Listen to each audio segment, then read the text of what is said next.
Hurmatli talabalar, mana bugun sizlar bilan biz yangi fan metrologiya standartlashtirish va sertifikatlash fanini kuzgi semestr davomida sizlar bilan birga tanishib o'tamiz. Fanimiz to'g'risida umumiy ma'lumot beradigan bo'lsam, fanimiz metrologiya standartlashtirish va sertifikatlash asoslari.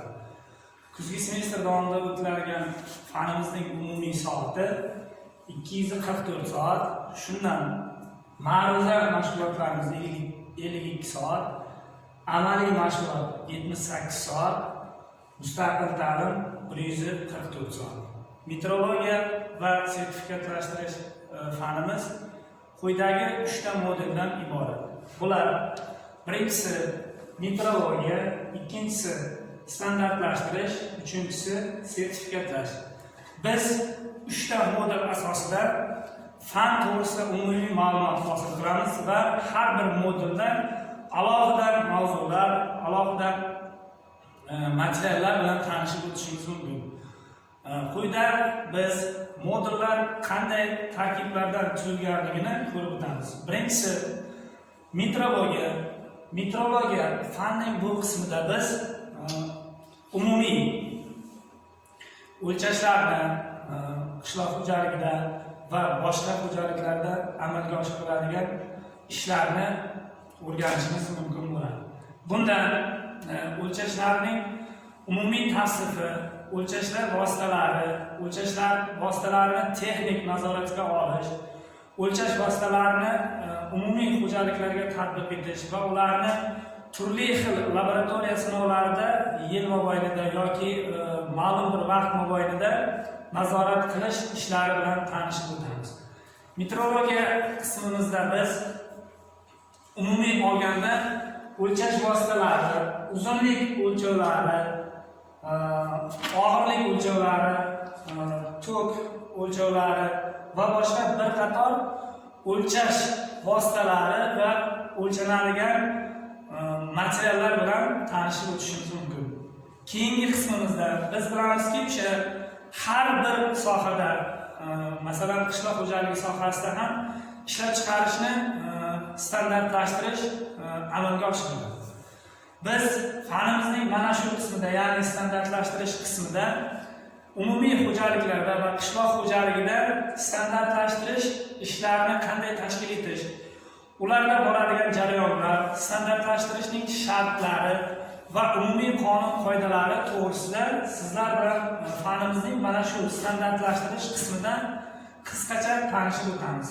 Standartlashtirish qismida asosan xalqaro standartlashtirish tashkilotlari, qishloq xo'jaligida faoliyat yuritayotgan standartlashtirish tashkilotlari va hokazo tashkilotlarning faoliyati, ularning majburiyatlari va qishloq xo'jaligi va boshqa sohalarda tatbiq etiladigan standart turlari bilan tanishib o'tamiz.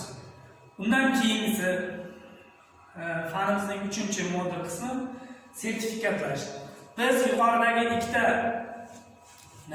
moduldan olgan bilimlarimizni, ya'ni metrologiya, standartlashtirish bilan tanishib o'tganimizdan keyin, ya'ni qishloq xo'jaligida bo'ladimi, boshqa xo'jaliklarda bo'ladimi, tayyor bo'lgan mahsulotlarimizni yuqoridagi modullarda bo'lgan o'tgan qonun qoidalarga asosan tayyor bo'lgan mahsulotlarimizni biz endi sertifikatlashtirish ishlari bilan tanishib o'tamiz. Sertifikatlash qismida. Sertifikatlash qismida nimalar bilan tanishib o'tamiz? Birinchi navbatda umumiy sertifikatlashtirish organlari, xalqaro sertifikatlashtirish tashkilotlari va O'zbekiston hududidagi sertifikatlashni amalga oshiruvchi tashkilotlar bilan ularning faoliyati bilan atroflicha tanishib o'tamiz. Sertifikatlash o'zi nima? Qishloq xo'jaligida qanday sertifikat turlari bor va hokazo ma'lumotlar bilan sizlarni mana shu sertifikatlash modul qismida tanishtirib o'tamiz. Fanimiz to'g'risida qisqacha ma'lumotlarimiz mana shu nardan iborat.